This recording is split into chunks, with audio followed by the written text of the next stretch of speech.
Well, good morning and welcome to West Coast Grandma. I was planning to do not a dismal video today, but a video on, January blues and all the work you need to do and trying to get yourself kind of psyched for summer.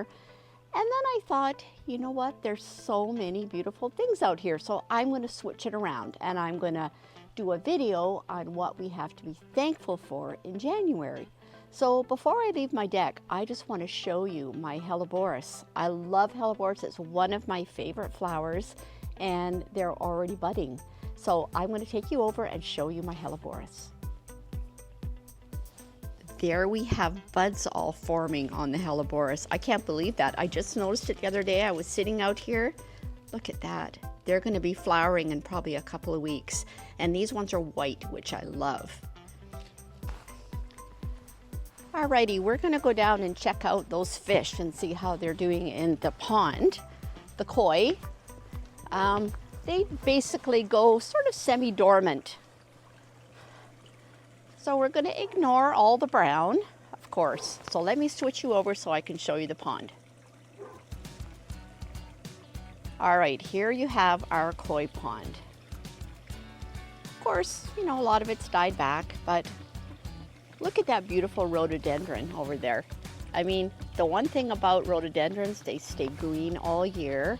And there's a bamboo that's doing beautiful. And the magnolia right beside it is starting to get buds on it too. So that's not going to be long and that'll be covered in white flowers. But let's have a look down here and see if we can see any fish. I'm not sure if you can see them down there. Oh, here's one down here. There he is. So what they do is they just kind of sit. They pretty well are motionless. That big brown area right here, this is actually an island, and it's one of those plastic green picnic tables that we sunk, and then we put slate all around it and put plants on it, and that's where a lot of the koi sit in the winter. It's safe. It's about 5 feet deep there. Oh, here's one of our big guys. Look at the size of him. I think we figure he's about 4 or 5 pounds now. They're huge. And here we have up here a japonica, another beautiful green plant. It's turned into a tree. So there is a lot of green in spite of the fact that it is January. So that is what we're looking at today. And of course our bulrushes, they're always beautiful too. And the rhodos that surround the pond that stay green all winter. Alrighty, we're going to go for a walk and see what else we can find. Here we have a beautiful big area of rhodos. Again, they stay green all year. All the beautiful colors of green. I never get tired of them, and although they're a lot of work in the summer to deadhead all the flowers, I love the fact that they stay green in the winter. So I just want to show you, these are snowberries. How cool are those? Now they are poison, so you want to be sure if you've got little kittles running around that they don't try to eat them or anything. But they are pretty cool and they stand out so much. Look at the green in there. Oh, there's my little grandson's bridge that he built. And there's all the beautiful green still. Okay, let's continue on and go for a walk. I'm going to head up to the garden here because in spite of the fact that of course it is January and things are looking rather brown, there are some pretty good things happening still in the garden. And while I'm here, I might just pick myself a parsnip because I have beautiful parsnips that'll probably stay in the ground all winter. So we'll go in here and I will show you my parsnips. Even though the tops have all died down, because they're still in the dirt, they're going to stay totally fine for the winter. So I also have a few beets. I just picked some the other night and we had them. So I am going to grab one of these parsnips and I'll show you. Look at that, for January the 4th, beets and parsnips, fresh. I mean, you can't beat that. So let's go look what else we have in the garden. There's my compost. It's a compost pile. And we think of that as a kind of a negative mess, but that is going to be I call it my golden dirt. So there is the one from the previous year, which I'm going to turn over pretty quick because that's where I'll plant my pumpkins.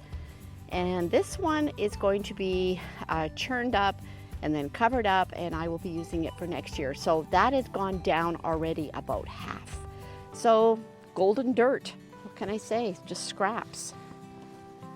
All right, let's walk along here and see what else we have. Oh, here's something I'd forgotten about. Anybody like a daikon radish? Where is it? There it is. Look at that. Let's pull that out. I love daikon radish. That thing is about 6 inches long, so we'll take that in with us too. And there is my kale. It's still good, it's still growing, so all the ends are all nice and tender. I could still make a kale Caesar or whatever I'd like. So that is another good thing about the winter garden. That loves the cold and just keeps on growing. One more thing is my leeks. These are bandit leeks, and I love these because they last in our climate here all winter. So I will pick one of these and show you. Before we leave the garden, look at that Swiss chard. I could probably pick a meal from that too. And this is all my celery that's growing again. It hasn't even wilted in the cold. So I cut it right down and just sort of left the root in the ground, and I'm hoping it's going to sprout. But if nothing else, there's celery leaves. I could do a few different things with that, at least for soups and flavor. Alrighty, we're going to continue on. I'm going to take my little bucket of goodies. I can't say that that's not pretty darn good for January 4th. Well, and here I'm just stepping into my greenhouse. My palm trees, my fan palms, they're doing well. So they seem to love the climate in here too. And nasturtium growing there. And I've got a few things that I'm keeping over the winter, including over there some of my ferns, which I like to collect. And look at that marigold and my parsley. There's just, you know, you think you've got nothing, but then you just look around. There's my fresh rosemary, which I use often. So it's still pretty good, even in here. I kind of like coming in here anyway.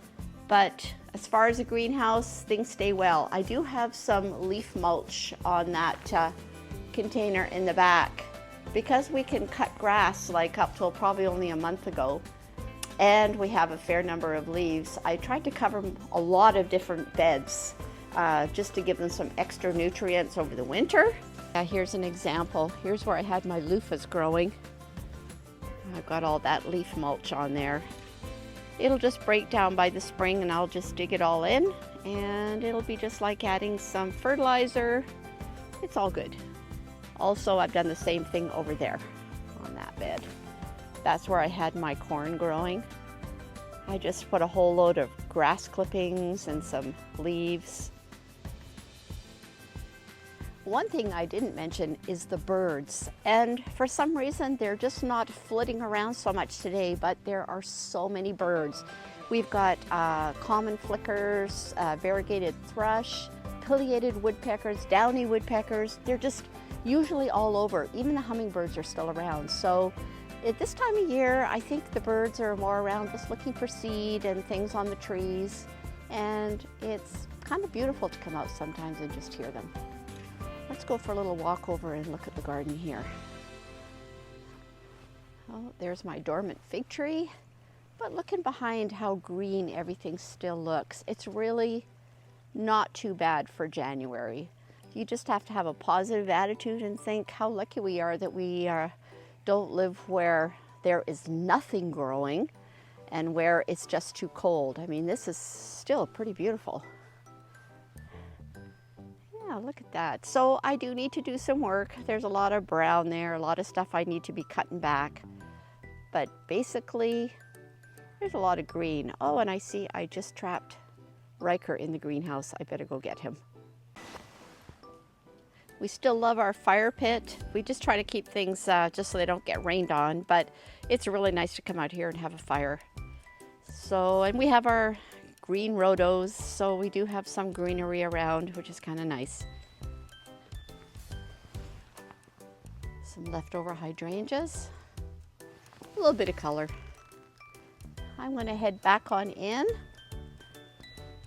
Probably going to make some muffins, and I'm going to get these veggies ready for dinner. See, even though there's some brown, you do have to look at the beauty with all the green mixed in it, and the fact that we're lucky to have all these kind of plants even still alive.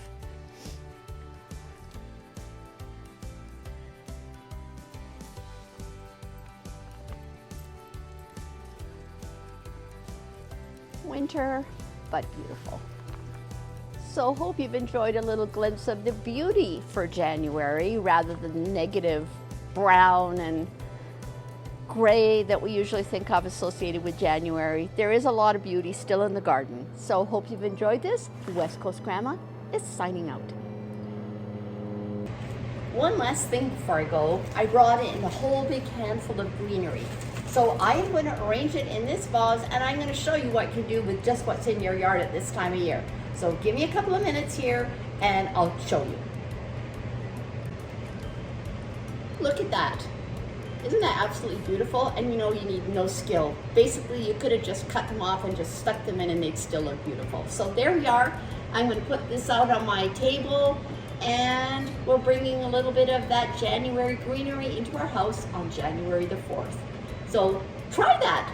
It's really kind of fun. West Coast Grandma again is signing out.